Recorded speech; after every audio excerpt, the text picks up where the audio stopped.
महाशिवरात्रि के दिन एक चीज जरूर खा लेना, पूरे साल जमकर पैसा आएगा। भक्तजनों, महाशिवरात्रि की हार्दिक शुभकामनाएं। दोस्तों, आज हम आपको बताने जा रहे हैं महाशिवरात्रि के दिन आपको दो वस्तुओं को खा लेना है। इन दो चीज को खाने से पूरे वर्ष आपके घर में रुपए, पैसे, धन दौलत की कोई कमी नहीं आएगी। यानी आपका घर सुख, शांति, समृद्धि से भरा रहेगा।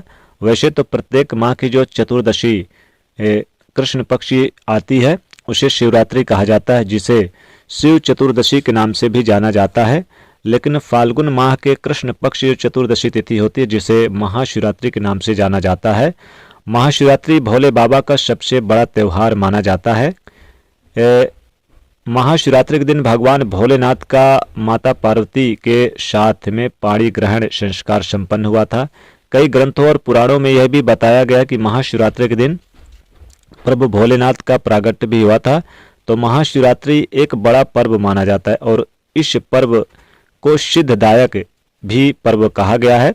कल्याणकारी पर्व इसे माना जाता है। महाशिवरात्रि के दिन हमारे द्वारा जो भी उपाय किए जाएंगे, पूजा पाठ किए जाएंगे, आराधना तथा साधना की जाएगी, वह तुरंत होगी, यानी तुरंत फलदायक होगी। क्योंकि जितने भी देवी देवता हैं उनमें सबसे जल्दी यदि कोई देवता प्रसन्न होता है तो वो भोले बाबा हैं। और भोले बाबा भक्तों को मनवांछित फल कामनाओं की शीघ्र पूर्ण करते हैं और उनके द्वारा आप मन इच्छित या फिर मनवांछित वरदान भी प्राप्त करना चाहते हैं तो आपको महाशिवरात्रि के दिन पूरी श्रद्धा, भक्ति एवं निष्ठा के साथ में उनकी पूजा तथा आराधना करनी चाहिए। महाशिवरात्रि का जो महापर्व है इस बार 15 फरवरी 2026 दिन रविवार के दिन है। चतुर्दशी तिथि इस दिन शाम के समय लग रही है।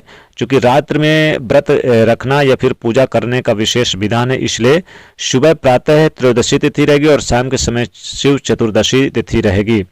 इसलिए जो महाशिवरात्रि है वो 15 फरवरी के दिन, निशीत काल व्यापनी जो महाशिवरात्रि रहेगी वो 15 फरवरी के दिन रविवार के दिन रहेगी। और इस दिन सभी भक्तजन पूरे दिन व्रत रखेंगे, उपवास करेंगे, अपने शरीर को क्षमता के अनुसार, यानी अपने अपने शरीर के क्षमता के अनुसार उपवास करेंगे।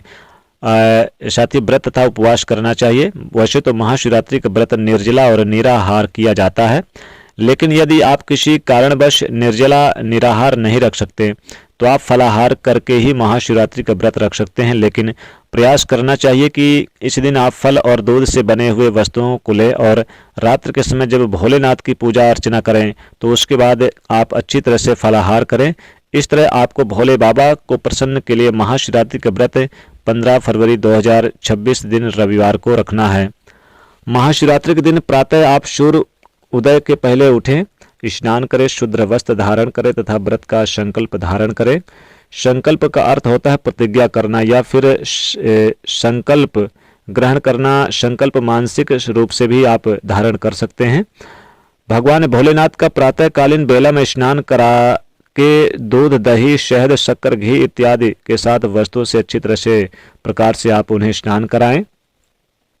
फिर शुद्ध जल के बीच बीच में स्नान कराएं और उसके पश्चात चंदन के जल से स्नान कराएं, दूध के जल से स्नान कराएं, गंगा जल भी डालें और स्नान कराने के बाद आप बेलपत्र वगैरह सफ़ेद पुष्प उन्हें भोले बाबा को चढ़ाएं। सफ़ेद पुष्प, सफ़ेद वस्त्र अत्यधिक प्रिय होता है।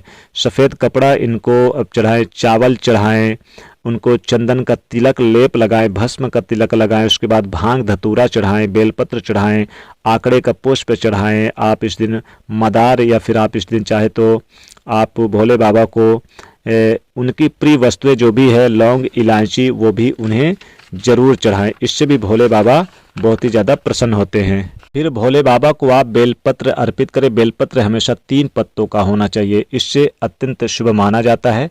बेलपत्र में छिद्र नहीं होना चाहिए, कटे फिटे नहीं होना चाहिए।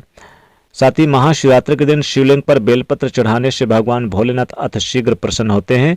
फिर ओम नमः शिवाय मंत्र का जाप करें। इस पंचाक्षर मंत्र का उच्चारण महाशिवरात्रि के दिन निरंतर करना चाहिए। इस दिन भगवान को अबीर गुलाल चढ़ाएं। दूध से बनी मिठाइयाँ, पकवान भी आप जरूर लगाएं। जो भी फल वस्तुएं आपने ले आए हैं बाजार से, उन्हें आप अच्छी तरह से धोकर तैयार करके और फिर उनको भी भोग प्रभु को जरूर लगाना चाहिए। जो भोग आपने लगाया है उसके ऊपर बेलपत्र रखकर 3 बार जल घुमाएं तथा पान का बीरा भी चढ़ाएं। इसके बाद आप यानी कि महाशिवरात्रि के दिन आपको ध्यान रखना है कि अन्न का सेवन बिल्कुल ना करें। इस दिन आप फल अगर जो चढ़ाए हैं उन फलों को ही आपको सेवन करना है। फलों में जैसे कि आप इस दिन केले का फल या फिर अनार है, आप इस दिन खा सकते हैं, अनार खा सकते हैं, सेव खा सकते हैं। साथ ही साथ इस दिन आप अनार में जैसे कि या फिर जैसे कि अंगूर में लाल वाला या हरा, दोनों में से कोई खा सकते हैं। सीताफल का सेवन कर लें।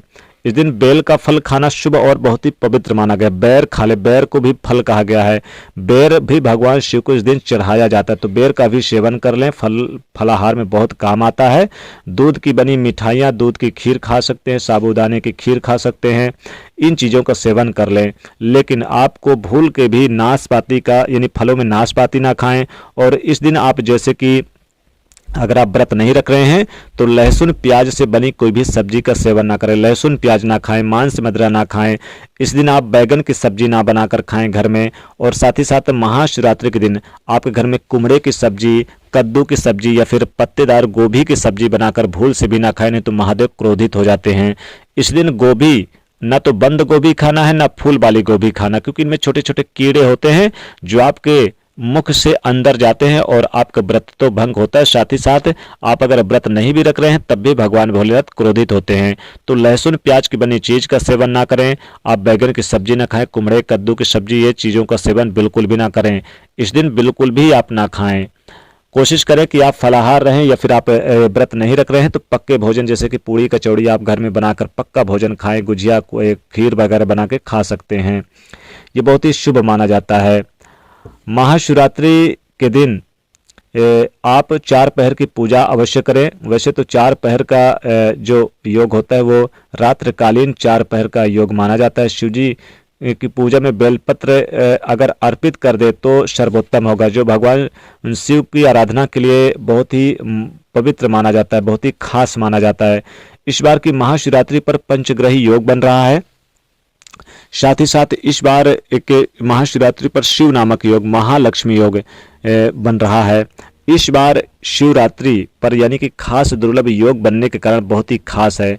तो आप इस दिन बेलपत्र वगैरह चढ़ा दें और भांग जरूर चढ़ाएं। भांग बहुत ही, जो लोग चाहते धन आए हमारे जीवन में और उनके घर से रोग कष्ट यानी कि परेशानियां दूर हो, वो भांग जरूर चढ़ाएं। भांग बहुत ही प्रिय वस्तु है भगवान भोलेनाथ की। दोस्तों, इन चीज़ों को जो हमने बनाया है वो बताया वही चीज़ों का सेवन करें, और जिन सब्जियों को हमने बताया कि नहीं खाना है उन चीज़ों का सेवन भूल के भी ना करें। तो दोस्तों, आशा करते हैं आपको ये वीडियो बहुत ही पसंद आया होगा। तो वीडियो को ज़्यादा से ज़्यादा लोगों तक शेयर करिएगा, वीडियो को लाइक करिएगा और चैनल को सब्सक्राइब करिएगा। हर हर महादेव।